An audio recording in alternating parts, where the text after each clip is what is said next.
ketemu lagi dalam pelatihan ini dan kita akan bagi dalam 2 sesi penjelasan melalui teori dan sesi praktek ya. Ini adalah kegiatan hari ini dalam 2 garis besar, teori praktek. Kenapa kita perlukan teori? Karena supaya kita bisa menjelaskan ke masyarakat atau kita berhadapan dengan keluarga, kenapa kita melakukan begini, kenapa melakukan begitu, supaya tidak terjadi kesalahpahaman. Dan kita semua mempunyai kompetensi untuk melakukan dengan baik sesuai sesuai keputusan Menteri Kesehatan ya, KMK-nya 2021 ini. Jadi kita akan ikutin alurnya dan itu aman untuk kita lakukan. Jadi kegiatan hari ini nanti kita juga akan praktek ya, saya yang akan simulasikan bagaimana cara memakai APD dan melepas, terus bagaimana melipat kain kafan atau menggulung plastik. Dan semuanya kita akan lakukan dengan teknik yang memudahkan untuk kita lakukan kalau kejadian meninggalnya pasien isoman di rumah ya. Jadi kita nggak perlu takut. Nah, satu yang perlu saya ingatkan bahwa kalau pemulasan kita lakukan dengan baik ya, dengan benar, itu kita nggak perlu takutkan. Begitu selesai pemulasan udah masuk peti, kita tidak perlu pakai pakaian terlalu lengkap, hanya perlu masker, mungkin tambahan sarung tangan, sudah kita bisa bawa peti itu dengan aman. Begitupun sampai pemakaman, tidak dilarang untuk berkumpul di pemakaman, tapi aturlah jarak karena jenazah sudah tidak menularkan ya. Yang berbahaya adalah kumpulnya itu, jadi tetap atur jarak.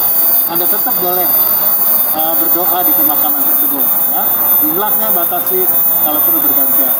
Jelas ya, ini rangkaian hari ini yang akan saya perlihatkan dalam kegiatan-kegiatan kita hari ini. Terima kasih.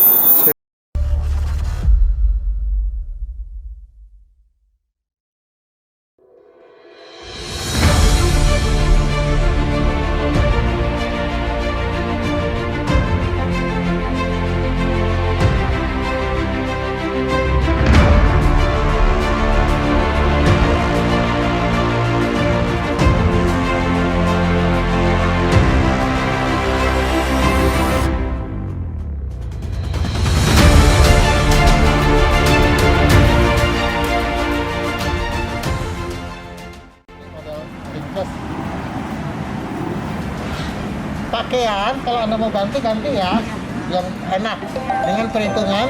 Kalau itu rumahnya kecil pengap di rumah tipe RS SSS nah, itu semeter ke depan udah kali. Nah, terus berikutnya udah nih terpasang ya. Kemudian berapa nomor, tapi yang paling banyak M ya, nomor rata-rata orang kita.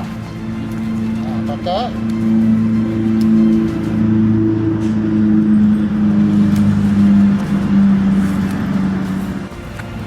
ini buat bungkus satu ya. Nah, pastikan cocok sama Anda ya, kalau sama ukuran, jangan pas sudah masuk loh. Nah, pakai gini. Nah,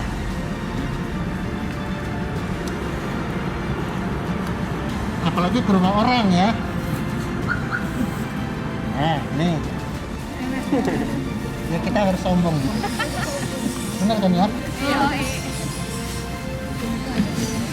Nah gini ya, nih tarik sedekat mungkin. Kita gini, ini bisa langsung masuk. Nah,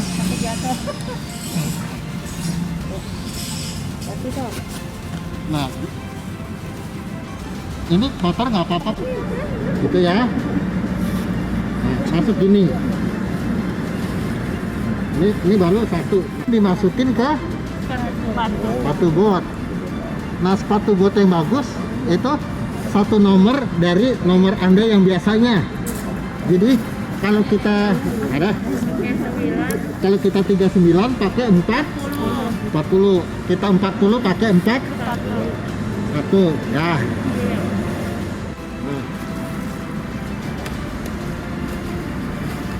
Nah, ini langsung masuk.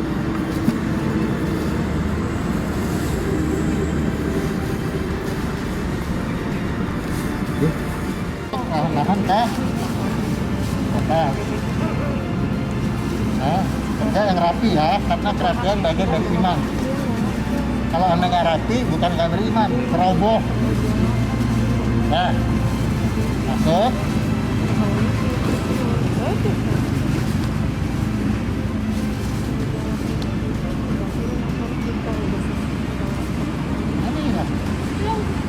Belakang. Nah, nah gini. Dah, tutup harus sampai sini ya. Ya. Habisin. Udah mulai ada celah. Terus, budinya ini kupluknya. Kan di situ ada gogel, betul kan? Sering kita nggak sengaja waktu ini kecipratan. Jadi ada pentingnya pakai kacamata. Masuk sarung tangan kedua itu dia harus nutup ini nih. Nih cover all-nya ditutup ya.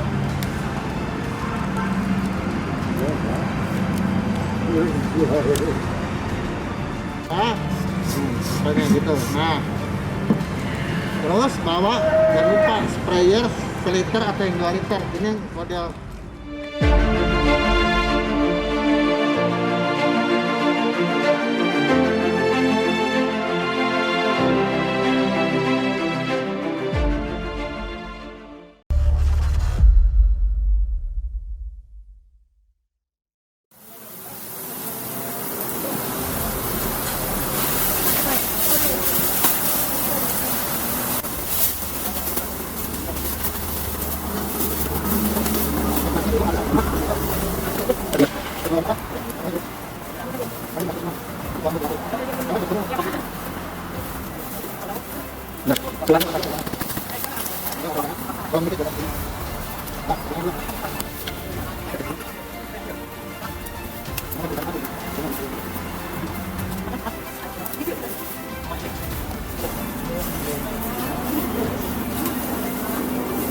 Tiga pintu kan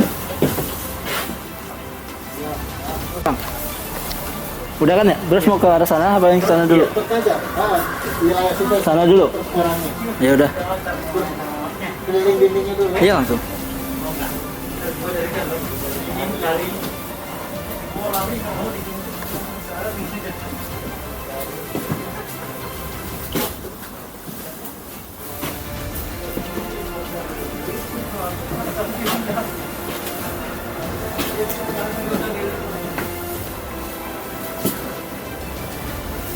Disebat ya. Tolong ambilin kapas dong.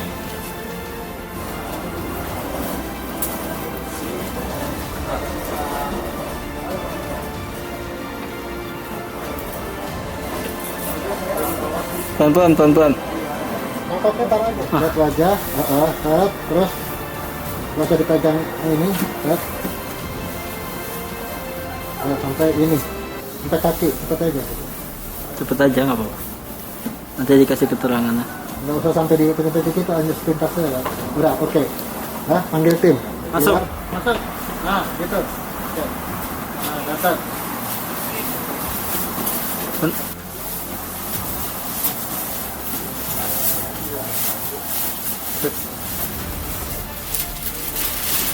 Satu orang yang ini. Satu orang.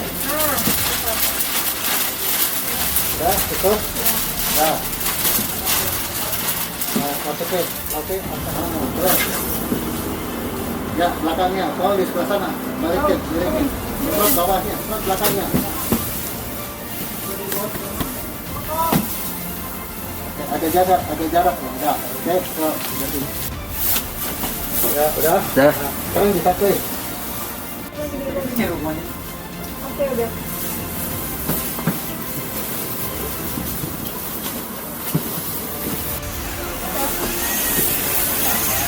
Nah, masukkan.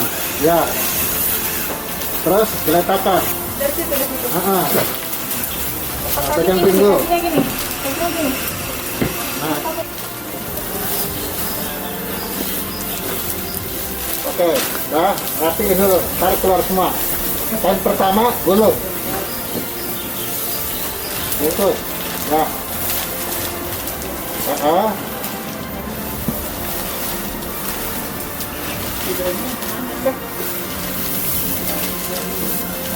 Oke, siapkan lembar kedua sama overlap. Yang sedikit dulu. Nah,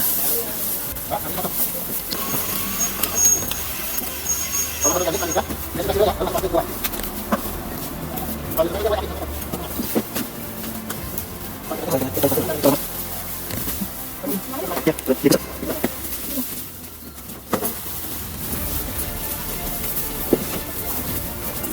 Cepat aja.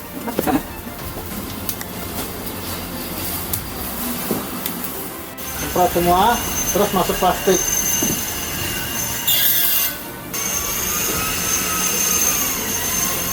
Dah.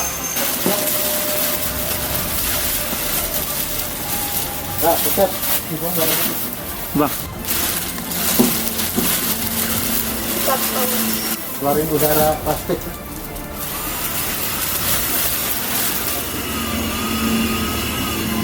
Oke. Ya. sip.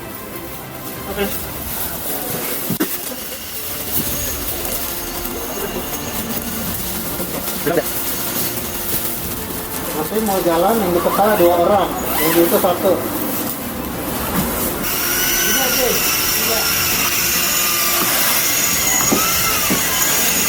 Nah, langsung ke kiri kanan.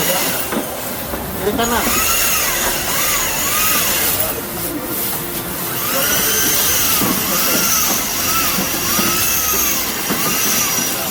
Ngadepin ke kiblat kanan. Nah, ngiriin kanan. Keluarkan itu sedikit aja. Nah. Dah. Kita taruh sana dimasukin dikit masih. Kita masukin ke dalam, jangan terlalu banyak keluar.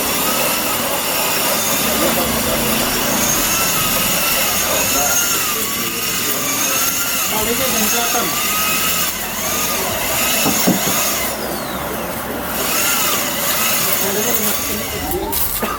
Di perbatasan itu. Balik. Terbalik. Tarik ke Novi gulungannya. Nah, ya, Novi yang tarik. Terus. Ya.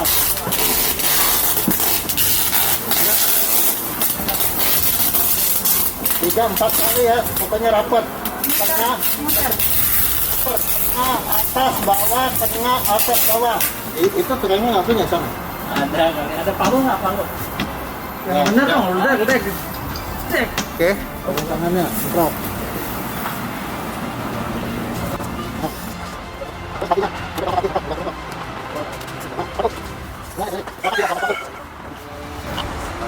Ya, oke, dah. Ya, tempat leganya taruh. Nah, terus buka. Ya, setting.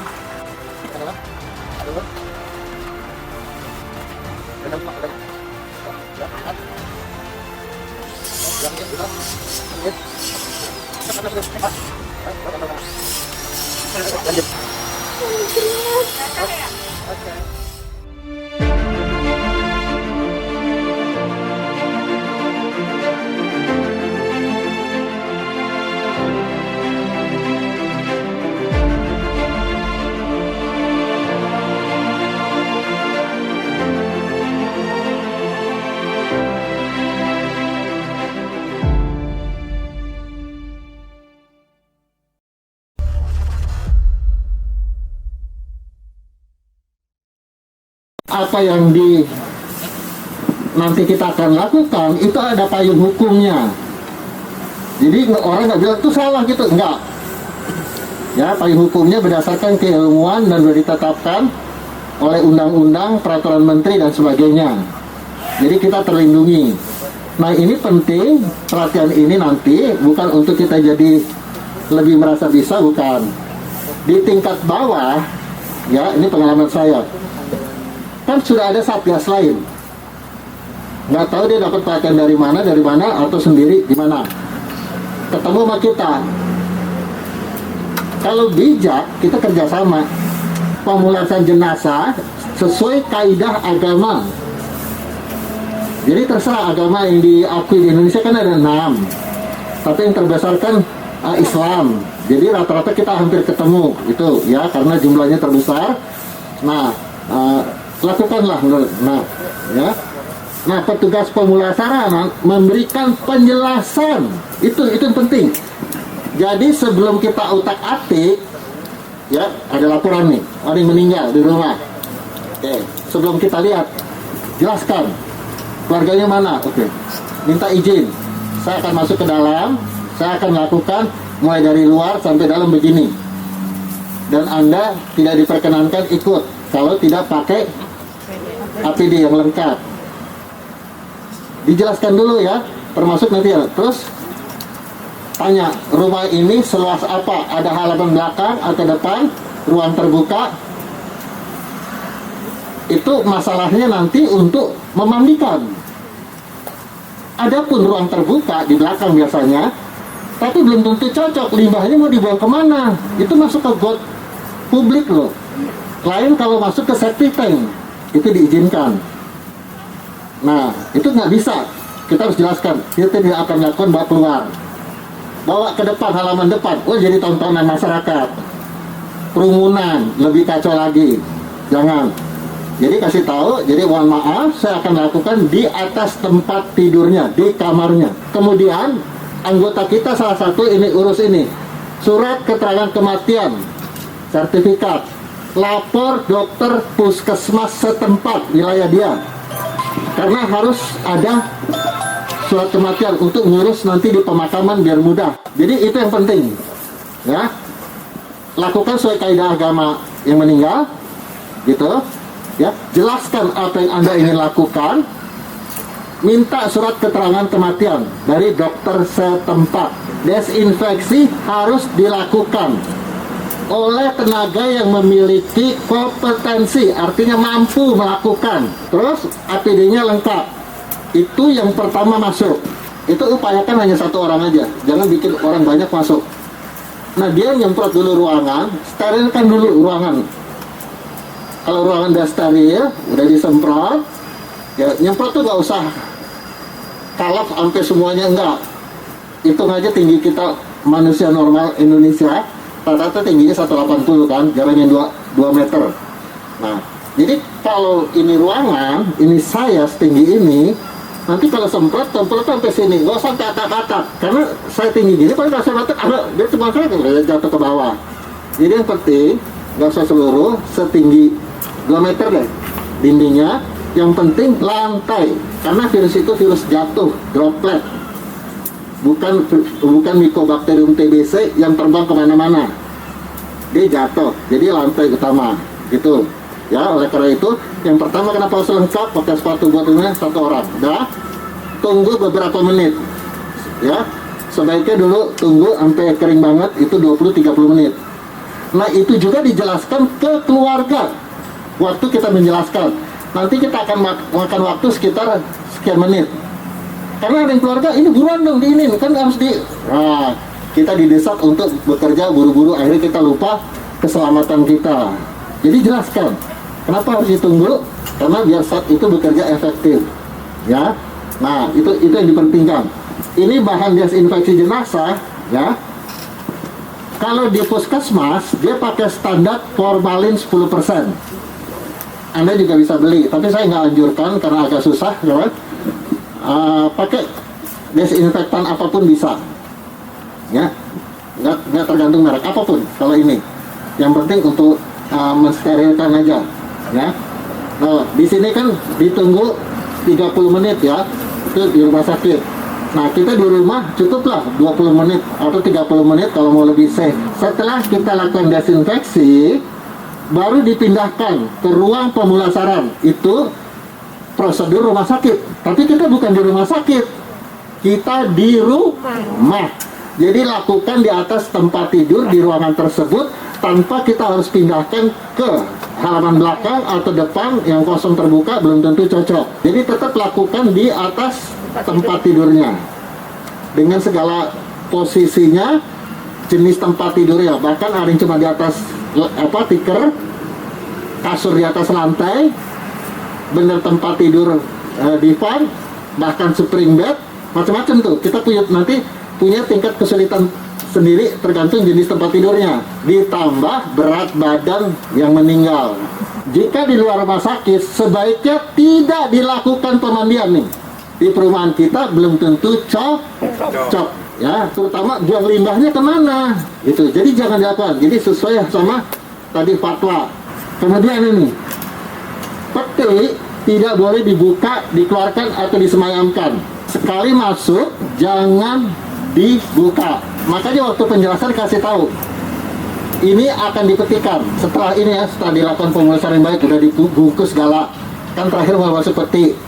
Kalau memang dari awal kita bisa lakukan, menghadap kiblat, lakukan. Juga sebelum dibungkus ya, waktu di kafan itu ya, ada permintaan menciumkan tanah. Nah, Anda siapkan tuh. Saya di rumah sakit udah bawa sediain tanah dari TPU banyak. Tapi kalau nggak diminta nggak apa-apa. Kan ada yang minta gitu. Jenazah yang sudah dilakukan pemulasaraan dengan baik itu tidak menular. Terjadinya banyak pemaparan itu antar pelayat. Disemayamkan di rumah, ngumpul kan, terus refleks, peluk-pelukan, nangis, lupa dia lagi OTG, kena ini itu, satu lah klaster keluarga kena. Di pemakaman juga tidak dilarang Anda menghampiri dekat setengah meter dengan liang, tidak, ya jarak 1 meter Anda boleh. Nah, atur jumlah pelayatnya atau bergantian. Jangan dekat-dekat. Trik yang paling bagus kalau di udara terbuka, arah angin dari mana? Anda harus membelakangi arah angin. Ini liang, ya. Angin dari sana. Berarti saya harus di sini. Jangan Anda di sana. Hanya untuk mengurangi pemaparan. Kita nggak tahu tuh tadi yang kerja juga ada sakit atau apa. Jadi tidak dilarang Anda harus nonton 50 meter.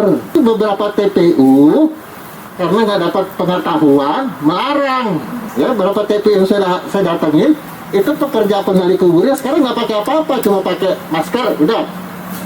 Nah, udah gali biasa. Adakah daftar penggali tempat pemakaman umum meninggal? Nggak kan?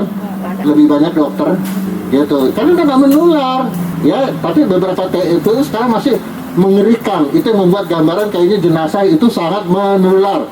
Make nguburin itu kayak tadi film lengkap. Keluarga tuh diberi kesempatan melihat sebelum Anda tutup peti, bergantian, jangan sekaligus. Jenazah sebenarnya boleh dimakamkan di TPU manapun. Nah, persoalannya gini, ini udah keburu protokol. Pemerintah menyediakan TPU khusus buat COVID. Terus menyediakan boleh di pemakaman non-COVID ditumpangi. Berarti kan sebenarnya bisa di tempat non-COVID kan? Cuma karena peraturan udah dari awal begitu, nggak usah kita bikin rame. Saya minta jangan bikin rame. Sebenarnya dari awal itu boleh. Kalau udah masuk peti, virusnya udah nggak bisa kemana-mana. Apalagi dipendem tanah, udah aman sebenarnya. Itu harus seizin lingkungan RT, karena belum tentu tetangga kita setuju. Karena pemikirannya, jangan itu, nanti gue besok sakit. Jenazah sudah tidak menular. Tapi sebaiknya menghindari konflik ini, minta izin lingkungan, RT, RW, setuju, makam di situ. Banyak yang setuju, kalau nggak setuju, ya itu berarti edukasi kita kurang intensif. Kenapa ada yang nggak? Karena jenazahnya nggak nular. Jadi di pemakaman keluarga tuh juga boleh. Nah, yang jadi masalah juga kan, dia bukan penduduk situ, KTP-nya di kota lain. Kalau mau dikubur di situ atas izin, ya camat lah atau apa gitu ya, penguasa lingkungan TPU. Karena sering ditolak sama petugas banget.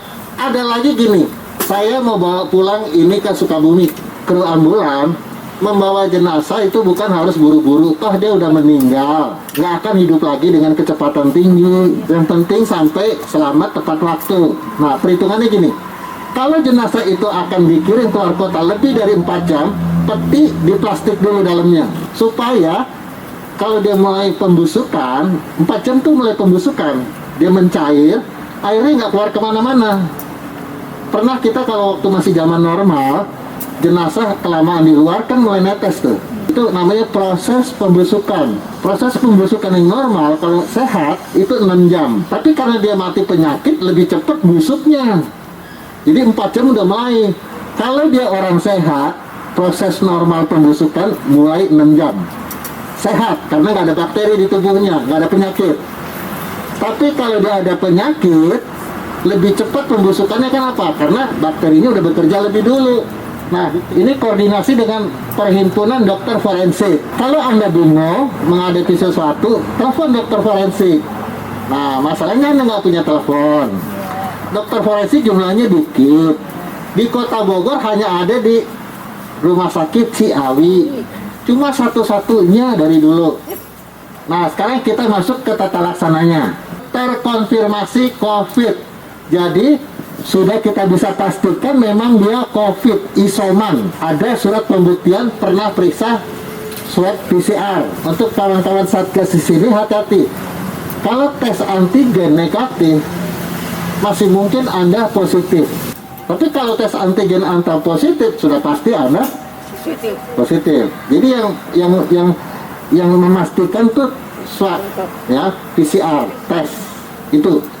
Cuma harganya terlalu mahal, ya. Selama kita isoman 2 minggu, yang benar tuh harus periksa 3 kali. Lumayan kan ya? Udah nggak kerja, disuruh keluarin duit tuh. Nah, itu masih problem di kita. Ada suspek, tersangka. Nah, ini ada kriterianya. Tapi bagi kita orang awam sulit kriteria yang disebut suspek. Arti suspek gini, kalau di keluarganya banyak yang kena, terus yang meninggal itu belum melakukan pemeriksaan, itu kita anggap suspek. Jelaskan di awal keluarga, kita akan melakukan pemulasaran jenazah seperti jenazah COVID. Karena dia ada berada di lingkungan COVID. Harus terima, itu undang-undangnya ada. Dia nggak boleh nolak, bisa dihukum. Nah, sumber daya minimal butuh 4 orang. Misalnya 1 tuh supir ambulan. Kecuali kita punya ambulan sendiri. 4 orang udah jelas kan cara hitungnya gimana. Untuk ngangkat peti itu minimal 4 orang. Bahkan kalau jenazahnya berat 6 orang. Alat bahan, kita punya alat semprot desinfektan. Nggak usah gede-gede. Yang 1 liter, 2 liter itu cukup. Biasanya kalau Satgas tuh punya yang 16 liter tuh, yang di tangki di pundak gitu. Nah, itu lebih efektif buat yang masuk pertama. Sedangkan nanti kita untuk memandikan jenazah pakai desinfektan itu cukup yang 1 liter. Nah, kapas secukupnya, nggak usah banyak-banyak. Kapas ini diperlukan buat apa? Setelah ruangan disterilkan dengan desinfektan virus, berikutnya yang harus dilakukan pertama kali, kapas yang buntel-buntel, tutup lubang hidung, masukin di pangkal tenggorok sebelum dia jadi kaku. Supaya apa? Virus yang ada di paru-paru itu tidak keluar waktu kita gerakin badannya. Mungkin kita akan bolak-balik, itu keluar. Organ tubuh manusia matinya tuh bertahap. Tiap organ punya waktu kematian yang berbeda. Ada yang sejam, ada yang 2 jam, ada yang 4 jam. Jadi masih hidup. Nah, organ yang paling lama bertahan itu sampai 12 jam tuh kornea mata. Makanya bisa ditransplantasi. Karena dia awet sampai 12, masih bisa hidup sendiri. Usus punya waktu tersendiri, itu lebih cepat karena dia berongga. Apalagi di dalamnya isinya kotoran semua, cepat dia. Hanya berapa menit mulai busuk. Bahwa pembusukan di tubuh manusia itu, setiap organ tubuh berbeda. Nah, satu lagi yang penting di rumah. Kalau pasien ini udah terkonfirmasi positif, terus dia ada gejala diare, buang-buang air, najisnya itu, kan nanti waktu dimandikan kita juga harus bersihkan, itu juga harus disumpal kapas. Tapi kalau dia nggak ada diare, nggak usah. Terus kita punya cairan desinfektan yang paling gampang tuh klorin, 0,5%. Klorin ini banyak di zat pemutih, jadi nggak usah beli khusus. Pokoknya semua pembersih pemutih itu mengandung klorin. Anda juga diperkenalkan memakai desinfektan lain seperti benzol, sodium klorida, boleh. Cuma untuk di masyarakat paling gampang didapat ya klorin. Datangkan kantong plastik 2 buah, umumnya warna kuning. Untuk apa? Sisa limbah medis pekerjaan Anda tuh harus masuk semua di situ. Nanti tulis kantongnya infeksius, artinya limbah ini sangat menular. Jadi harus dibuang tersendiri oleh petugas pembuang limbah. Harus punya lap atau spons untuk bersih-bersih, ngeringin lantai dan sebagainya. Itu juga Anda harus buang, jangan dicuci lagi. Alat pemulasaran, kain kafan, laki dan perempuan beda kan lapisnya karena masalah aurat. Jadi sediakan, makanya ambil yang paling banyak 3 supaya nggak pas jadiin 2 butuh 3. Nggak, nanti saya ajarin cara di atas tempat tidur bagaimana dengan gerakan minimal memasukkan kain itu tanpa mengangkat jenazah. Karena waktu kita angkat mungkin sumbatan kapasnya Anda kurang sempurna, udara keluar. Nggak sengaja pas kita lagi angkat, ini kesenggol, kebuka dikit. Plastik, lembaran atau tabung. Nah itu yang tadi, buat menutup jenazahnya. Kalau yang plastik atau lembaran plastik pertama, itu memang yang bagus, yang gelap. Nggak ada juga nggak apa-apa, toh dia berpakaian. Jadi nggak terlihat auratnya, terutama wanita kan. Karena plastiknya harus dua. Plastik, kafan, plastik. Terus kantong jenazah. Kantong jenazah pilih yang kantongnya ada pegangan, yang kedap air. Kantong jenazah penting. Nanti Anda juga harus tambah silikon gel, sedia aja. Jika kita kehabisan peti nih, Anda boleh hanya sampai di kantong. Asal resleting kantongnya dikasih silikon biar kedap air, nggak ada udara keluar dari jenazah. Kantongnya dibikin ringkas, digulung plastik, di wrapping. Nah, dibungkus gitu, itu sudah tidak menular. Diterima oleh petugas TPU 3 kali ya, satu dari bawah naik ke atas, di atas turun ke bawah, naik lagi ke atas gitu. Jadi benar-benar terbungkus kayak mumi, kayak paket. Intinya cuma menghindari pelepasan virus atau penularan ke orang lain. Peti juga kan maksudnya begitu. Jadi kalau kehabisan peti, Anda tetap diperkenankan masuk pakai kantong. Tapi kalau ada peti, kantong itu nggak usah dibungkus plastik, masukin ke peti, petinya baru dibungkus. Kalau Anda kehabisan plastik, batas antara penutup dan baknya itu diselotip. Karena disitulah celah udara bisa keluar dari dalam peti, artinya virus bisa ini. Dengan pemulasaran kayak gitu, emang itu virus bisa lolos. Bayangin tuh, berlapis-lapis tuh. Disemprot, bungkus, semprot, bungkus, semprot, bungkus. Jadi salah kalau ada pemikiran mengangkat peti harus pakai pakaian lengkap. Enggak, Anda hanya perlu masker. Kalau dinaikin ambulans jenazah yang ada batas antara pengemudi, semua jendela ambulans yang depan terutama pengemudi buka, jangan pakai AC. Yang belakang buka sedikit supaya ada udara, jangan ada di dalam, gitu ya. Jadi itu masuk ambulans bisa pakaian biasa, tapi tolong hindari keluarga jangan ikut di dalam ambulans. Kita nggak tahu tuh ambulans sempat dibersihkan atau tidak dalamnya. Itu masalahnya kan. Habis nganter, nganter lagi. Emang sempat, karena peraturan ambulans setiap habis nganter jenazah harus dicuci. Dalamnya tuh dicuci, ngeringin. Itu perlu 2-3 jam. Nah, baru nyampe. Ini tolong angkat lagi ini. Jelas ya, jadi belum steril. Sudah harus membawa. Jadi ini juga tugas dari Satgas untuk menjelaskan ke keluarga kenapa nggak boleh ikut, karena darurat ambulans nggak sempet dan keluarga minta buru-buru dibawa ke pemakaman. Ini APD, asmat atau cover oleng lengkap, sarung tangan 2 ya, kalau ada kacamata lebih bagus, masker wajib ya, sepatu bot sama tutup kepala. Tapi yang paling inti dari semuanya ini nih, masker. Karena virusnya pemaparannya melalui pernafasan. Kalaupun Anda sempat pegang, nggak apa-apa, pegang aja. Saya sering tuh jenazah saya pegang udah, tapi saya tahu nih, saya nggak boleh, tangan saya nggak boleh ke ini. Dia nempel di sini. Nanti sejam kemudian saya baru cuci tangan. Tapi intinya jangan membawa tangan Anda ke wajah. Makanya di situ cuci tangan. Tapi nggak dijelaskan nih arti cuci tangan itu gimana. Nah, artinya gini, kenapa harus cuci tangan? Menghilangkan virus di tempat Anda kontak. Tapi kalau Anda nggak sempat karena pekerjaannya terlalu bertubi-tubi, jangan sentuh wajah. Di kesempatan berikutnya, waktu bisa nyuci, baru cuci. Nah, ini tata laksana jenazahnya. Ada jenazah di rumah sakit, kita nggak bicarakan. Jenazah dari luar rumah sakit, ya, termasuk yang kita akan lakukan di luar rumah sakit. Di sini peraturannya, RT atau RW atau lurah camat harus lapor ke dokter puskesmas. Jadi Anda Satgas beruntung kalau Anda nyimpen telepon dokter, tapi tetap kasih tau RT.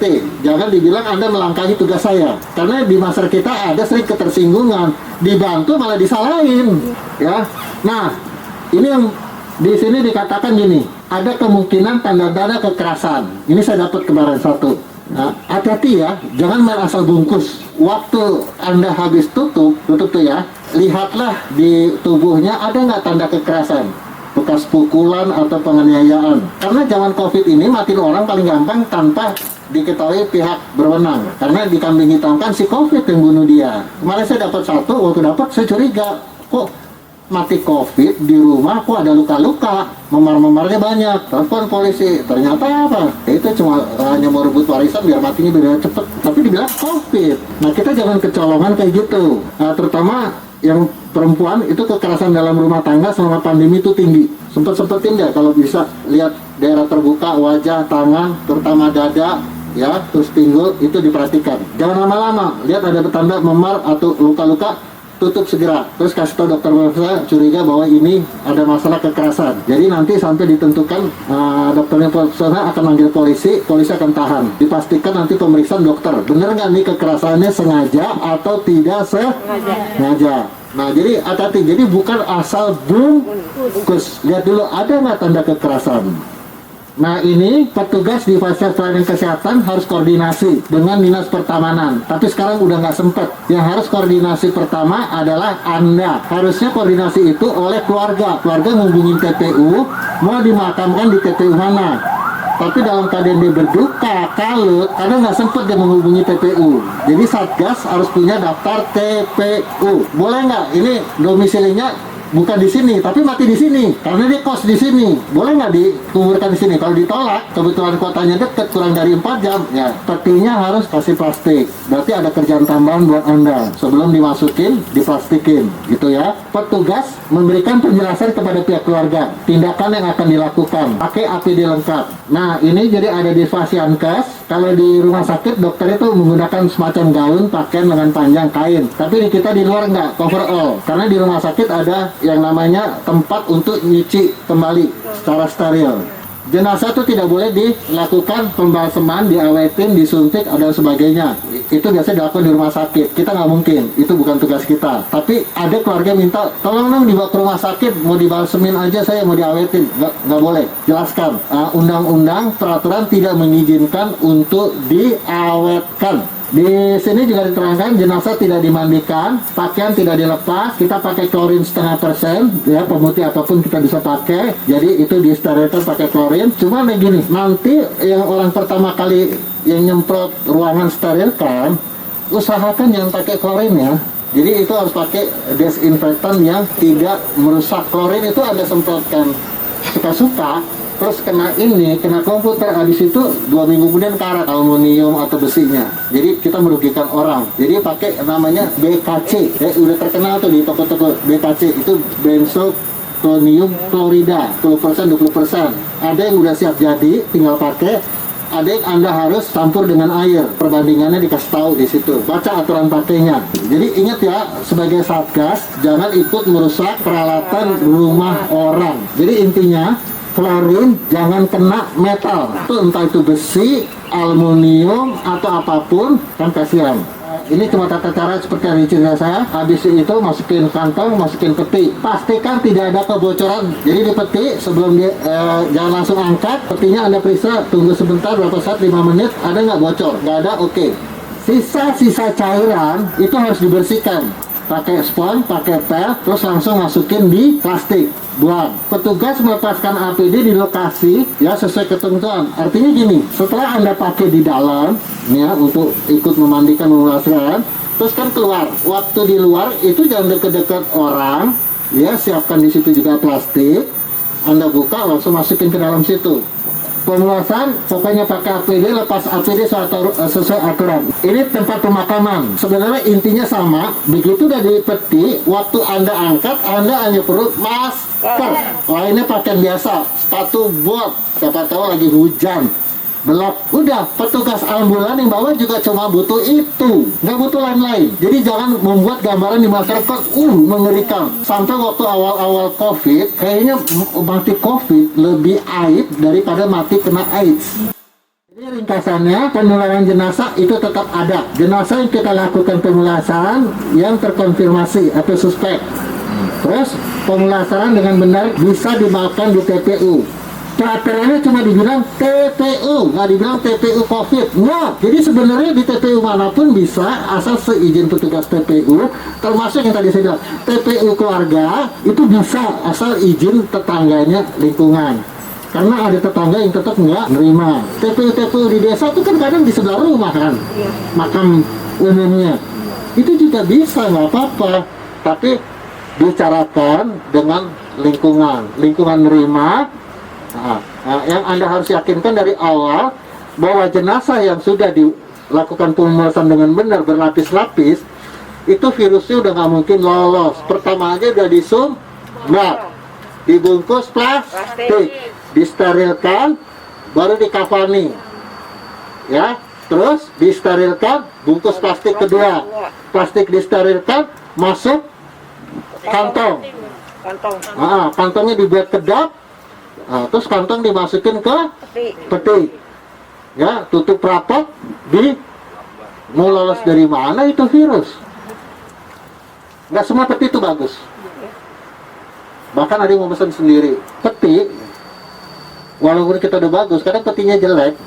Itu kadang tuh saya periksa di atas gitu, kayak masuk ke bawahnya, ada nggak lubang, ada nggak gitu. Nggak apa-apa, karena di dalam tuh jenazahnya udah dibungkus-bungkus dengan yang bagus, ya. Nah, terus kebetulan kehabisan plastik buat membungkus. Nah, saya harus pastikan ada bocoran nggak petinya apa gimana gitu. Pemulasarannya dilakukan dengan benar dan tepat, itu sudah tidak menular.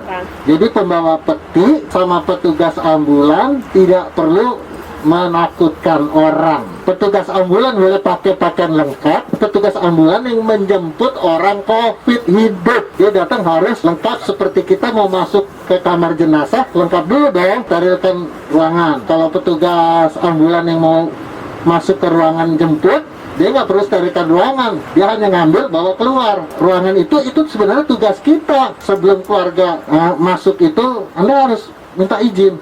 Ini telah dikeluarkan ya yang sakit, saya bantu, kayak saya sterilkan dulu ya. Nah, itu harusnya tugas kita, karena kita yang punya pengetahuan, kita yang lebih tahu, dan kita nggak ada di depan. Secara garis besar semua seperti ini. Gampang kan? Bisa ya? Siap semua? Ya. Oke, terima kasih.